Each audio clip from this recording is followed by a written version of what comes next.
55, verse 8 to 9 says, "For my thoughts are not your thoughts, neither are your ways my ways, declares the Lord. As the heavens are higher than the earth, so are my ways higher than your ways, and my thoughts than your thoughts." Psalm 94, verse 11, "The Lord knows the thoughts of man. He knows that they are futile, pointless." Today, what are you thinking about right now? Are you thinking, oh, have I put the oven on? Have I put it on high enough? Have I put it on at all? Will we be having a salad for dinner? What's Gwilym doing with a tatty Bible like this? Maybe you're thinking that. I don't know. What are you thinking? Are you thinking, oh, I've got to sort something out tomorrow. I've got to sort something tonight. I'm going to see the dentist tomorrow. And I'm going to see the doctor tomorrow. We can all be distracted, can't we? We were distracted with this fire here this morning. Well, it's not a fire, is it? But, it's, the fire of God is in the house. And, but we can be distracted, but we should bring every thought captive to the Lord Jesus this morning. But I was thinking what David was thinking. Well, I wasn't thinking what he was thinking. I was thinking what I was thinking. You know what I mean? You know what I mean, don't you? And I thought, who can I bless? Who can I be an encouragement to? Somebody I haven't perhaps seen for a long time. And I had, years ago, written to my old headmaster, Mr. Jones Parry. I don't know if anybody went to Park School here, or knew Jones Parry. He was from Dwyran. And he was quite a strict headmaster, but he was fantastic. He was great. He was in the Church of Wales, a lay preacher, and he passed away a few years ago. And before he died, I went to see him before he died, but I wrote to him a few years before that, and I thanked him for being such a good headmaster. And my mother, who had been a nurse, when I was born, she stopped nursing, and she eventually got a job in Park School with Dr. Jones Parry. Dr. Jones Parry, Mr. Parry, the headmaster. And anyway, he spoke so well of my mother as well.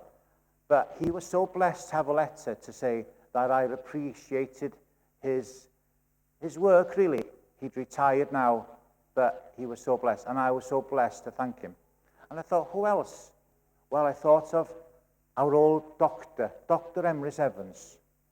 Dr. Emrys Evans was a wonderful doctor. And I've got a wonderful doctor now as well. I don't see him much, but thank God my health's good. I went to see the nurse the other day for a med. Okay. But Dr. Emrys Evans was one of these doctors who would spend time with you. And today, of course, they're so rushed, they haven't got time to spend so much time. Anyway, I asked, where is Dr. Evans? And I rang the surgery. Don't know where he is now. We think he's gone into a home. So I eventually found out he'd gone to Plas Cricith in Bringoran. And I wrote him a letter. He's 90 or 91 now. I wrote him a letter thanking him for being such a good family doctor. When my father, when I was a young boy, my father was a very heavy smoker, and he went to the surgery and he said to the doctor, "Is smoking doing me any good?" So he said, and the doctor said no, and my father stopped immediately. And I just wondered, was it Dr. Emrys Evans that had said that? So anyway, I went to see him. He had sent him a letter, thanked him for being such a good doctor. I went to see him in Plas Cricith, and he'd gone out. The family had taken him out for an out. Fair enough. I called the other day, and I saw Dr. Emrys Evans. And I saw him about 7 years ago. He used to go to the Presbyterian chapel when he was well. And he was there about 7 years ago when I was preaching there. And I think I might have verbally thanked him at the door for his great work as a doctor in the town. He's well respected in the town. But anyway, I wanted to thank him again. And I was so blessed to thank that man. And he was so blessed and humble to take that thanks. And I was only there 5 minutes with him. But I said, I'll come and see you again. But, there's one or two other people that have come to my mind today, actually, who I haven't seen for a while, who I need to go and thank, that have been helping me in my life? Well, I've been looking at, as I say, King David. Now, I'm just going to read to you 1 Samuel chapter 16.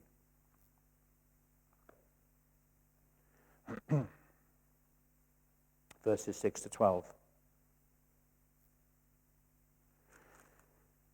As you know, David, a shepherd boy, ruddy in complexion, fantastic CV if he went for a job, the ideal man to fight Goliath. He'd fought a bear and a lion, a great musician, writer, wrote most of the Psalms. And Samuel is asked to go and anoint David. Of course, Samuel didn't know who the new king to be was going to be. So from verse 6, when they arrived, Samuel saw Eliab and thought, surely the Lord's anointed stands here before the king. Samuel thought, well, this is going to be the new king to be. He's a big chap, strong. His father, King Saul, he was a great king, and he was head and shoulders above anybody else in Israel. He was a big man. He would have been the ideal candidate to fight Goliath, really, wouldn't he? But no. So we are here now, and Samuel's a bit worried that if he goes to this household, that the king will hear about it. But God puts him at ease, tells him to go.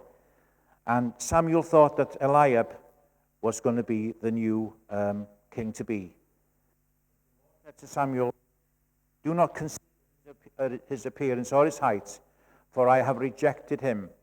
The Lord does not look at the things man looks at. Man looks at the outward appearance, but the Lord looks at the heart.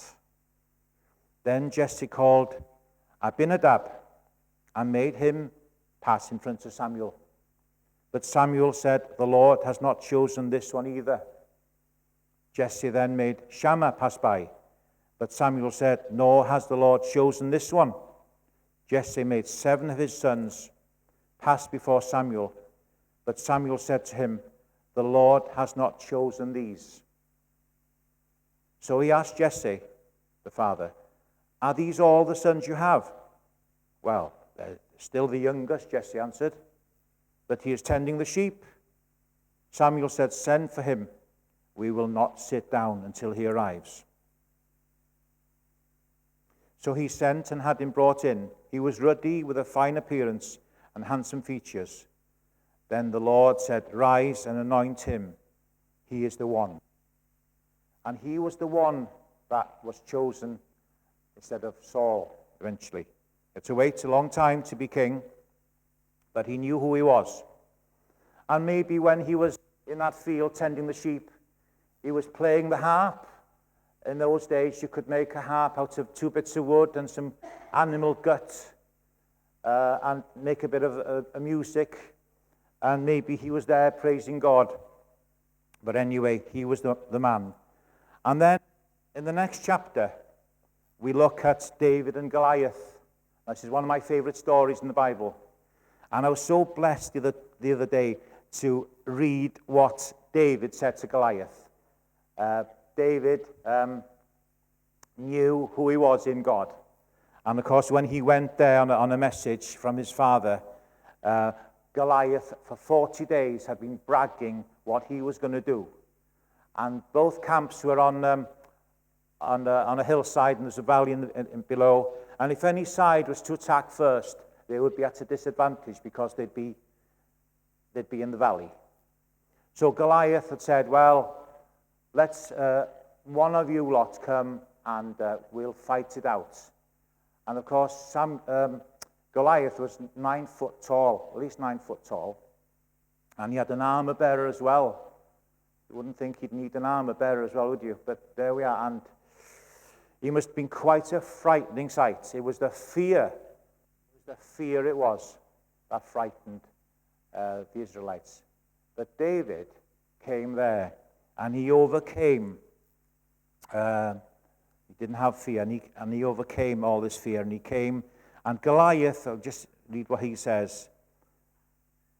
It's chapter 17, Samuel, first book of Samuel. Goliath stood and shouted to the ranks of Israel, "Why do you not come out and line up for battle? Am I not a Philistine? Are you not the servants of Saul? Choose a man and have him come down to me. If he is able to fight and kill me, we will become your subjects. But if I overcome him and kill him, you will become our subjects and serve us." Then the Philistine said, "This day I defy the ranks of Israel. Give me a man and let us fight." Hearing the Philistines' words, Saul and all the Israelites were dismayed and terrified. And you know, we have an enemy today, the devil. And if we believe the devil today, we can be terrified. But it's far better to believe what God says. We have the victory. Greater is he that is in me than he that is in the world. With God on our side, we are undefeated. We're unbeatable. Well, the reply from David to Goliath, it's later on in this chapter. David, of course, was given the tunic of the king, King Saul, and it was far too big. The armor didn't fit David, and he tried the armor on, and a bronze helmet on his head, and he fastened his sword over the tunic and tried walking around. It was too heavy for him. "I cannot go in these," he said, "because I am not used to them." So he took them off. Then he took his staff in his hand, chose 5 smooth stones from the stream, put them in the pouch of his shepherd's bag, and with his sling in his hand approached the Philistine. Meanwhile, the Philistine, with his shield bearer in front of him, kept coming closer to David. He looked David over and saw that he was only a boy, ruddy and handsome, and he despised him. He said to David, "Am I a dog that you come at me with sticks?" And the Philistine cursed David by his gods. Well, that was it, wasn't it? That was the end of Goliath then. "Come here," he said, "and I'll give your flesh to the birds of the air and beasts of the field."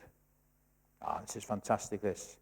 David said in reply, "You come against me with sword and spear and javelin, but I come against you in the name of the Lord Almighty, the God of the armies of Israel, whom you have defiled.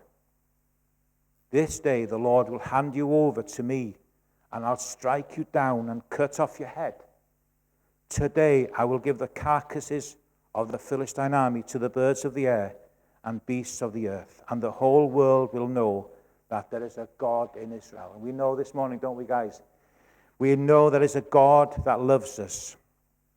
All those gathered here will know that it is not by sword or spear that the Lord saves, for the battle is the Lord's, and he will give all of you into our hands. And of course, David didn't move slowly. He ran quickly, caught him by surprise, got the sling and got him on the forehead. The giant was down. David got his sword, and he killed the giant with his own sword. And then he had a great victory. Wonderful. Wonderful. And you know, we have that victory in Jesus this morning, don't we? So David now, he becomes king. And a few years have passed. And I'm going to go to 2 Samuel chapter 9 now. This is what I was going to speak about in Llanfairpwll. 2 Samuel chapter 9. David asked, "Is there anyone still left of the house of Saul to whom I can show kindness for Jonathan's sake?" Now there was a servant of Saul's household named Ziba. They called him to appear before David, And the king said to him, "Are you your servant?" He replied. The king asked, "Is there no one still left of the house of Saul to whom I can show God's kindness?" Ziba answered the king, "There is still a son of Jonathan. He is crippled in both feet." "Where is he?" the king asked. Ziba answered, "He is at the house of Machir, son of Amiel, in Lo Debar." So King David had him brought from Lo Debar, from the house of Machir, son of Amiel. When Mephibosheth, son of Jonathan, the son of Saul, came to David, he bowed down to pay him honor. David said, "Mephibosheth." "Your servant," he replied. "Don't be afraid," David said to him, "for I will surely show your kindness for the sake of your father Jonathan. I will restore to you all the land that belonged to your grandfather Saul, and you will always eat at my table." Mephibosheth bowed down and said, "What is your servant, that you should notice a dead dog like me?" Then the king summoned Ziba, Saul's servant, and said to him, "I have given your master's grandson everything that belonged to Saul and his family. You and your sons and your servants are to farm the land for him and bring in the crops, so that your master's grandson may be provided for. And Mephibosheth, grandson of your master, will always eat at my table." Now Ziba had 15 sons and 20 servants. Then Ziba said to the king, "Your servant will do whatever my lord the king commands his servant to do." So Mephibosheth ate at David's table like one of the king's sons. Mephibosheth had a young son named Micah, and all the members of Ziba's household were servants of Mephibosheth. And Mephibosheth lived in Jerusalem because he always ate at the king's table, and he was crippled in both feet. Well, we read earlier on that what happened was the day that Jonathan, a great man of God, he was a great fighter. Jonathan, son of Saul, made a pact with David, a covenant, and they would look after each other's family if anything happened to them. And of course, Saul and Jonathan died on the battlefield. And when the nurse who heard about this news, what was she thinking? What was she thinking? Well, she panicked. She panicked, and she took the 5-year-old king to be, in people's eyes, really. He was the heir to the throne in people's eyes. He was 5-year-old. She took him and hid him. But in her rush, in her panic, she dropped him. It doesn't say if he was dropped from a horse or from a building. It must have been quite a fall, because he was crippled for life. I was watching a program the other day from Peru, and there was a boy there born, and his feet were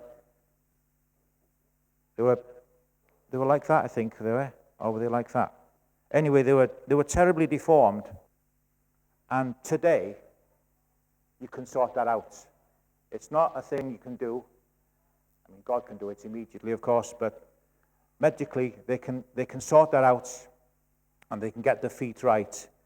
But all the king's money in those days, there was no way that this boy was going to be healed in the natural way. And of course, she fled in a panic, and he ended up in Lo Debar. And she panicked. She was thinking the worst. David wanted to bless that child, really. He wanted to bless. That was on his heart years later. He wanted to bless the household of Jonathan. But the nurse didn't know about that, and she panicked. And what was Mephibosheth thinking? Well, Lo Debar, I was reading about Lo Debar. Therefore, the name Lo Debar means without pasture, without the words of God. It denotes poverty, wilderness, wandering, desert wandering, barrenness, lack of enlightenment, even stupidity. So he was in a sorry state. He was in a bad way, depressed, downhearted, and his name, Mephibosheth, means shame. So he was, now he was married and he had a son, but he was still crippled. But he must have been thinking, well, you know, I should be king, but there we are, and he was downhearted. But David calls him later on in life, and David is like Jesus, really, and Mephibosheth is like what we are. We're crippled in sin, aren't we? We're crippled in sin from the fall, and Jesus is the only one that can lift us up. And of course, David calls him over, and Mephibosheth says, well, what do you want with me? A dead dog, just like the Philistine. Anyhow, Saul says, Saul's servants had brought him there with David, and he was given back all that was owed him from his grandfather. He got everything back, not a bit of land, the whole land that Saul had, all the inheritance, and he was able to live and eat with the king. Daily he ate at the king's table. And, you know, folks, that's what God's done for us as well. He's picked us up. Maybe we've been crippled, different things.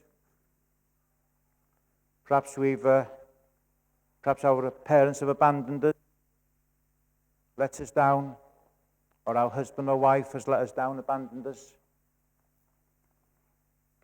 been hurt. Your boyfriend, girlfriend has dumped you. Your employer has sacked you or been made redundant. Society drops you. And maybe you worked hard and you've gone through university and you've got great credentials, but there's no job for you. People can be let down. But David restored everything for Jonathan's sake, and God has restored everything to us for Jesus' sake. For Jesus' sake. I'm not going to go on too long now because I know time's going. But my grandfather, who died in 1909, was a master baker. In 1901 census, he was working in the quarry as a quarryman. But I don't know why he ended up as a master baker. And I was thinking, well, we had a meeting here last week, and Sarah says, I'm going to ask my dad, Bob, would he make some nice mince pies for the shop for Christmas? And I was thinking, oh, my grandfather was a great master baker. Maybe it's in the family. Maybe it's in the family. I'm going to have a go at making scones. Anyway, I went on the internet and found we got 4 rolling pins. I found them all right. I went through 2 actually. I'll tell you about that after. I couldn't find no scales, so I guessed. Well, I made so-called mixture and it was too wet. And we got like a butcher's block there. So I put it on there and I got the rolling pin. And then it was all over the rolling pin. I had to scrape all this stuff off the rolling pin and some of the butcher's block as well. There might have been a bit of timber in that first batch. Might have been a bit of chippings in the first batch. Anyway, I couldn't find anything to make them nice and round either. So I got the wrong mixture and they looked absolutely awful. But they didn't taste too bad. They were all right. There's no way you'd pick one off it'd be the last thing you'd have. You'd probably leave it. But I thought, no, I'm going to have another go. So I had another go the other day. But Christine had gone, I still couldn't find the scales. So I had to guess with the mixture again. But I got it nice. I was quite pleased with myself. It was nice and it didn't stick to the 2 rolling pins. Fantastic. And I got it and I made about 24. And brought one here. And I said to my son the other day, would you like, he'd had a taste of the first batch. I said, would you like a scone? He says, Dad, we don't need any more door stoppers. Well, my big mistake was, with the second batch, I didn't do it thick enough.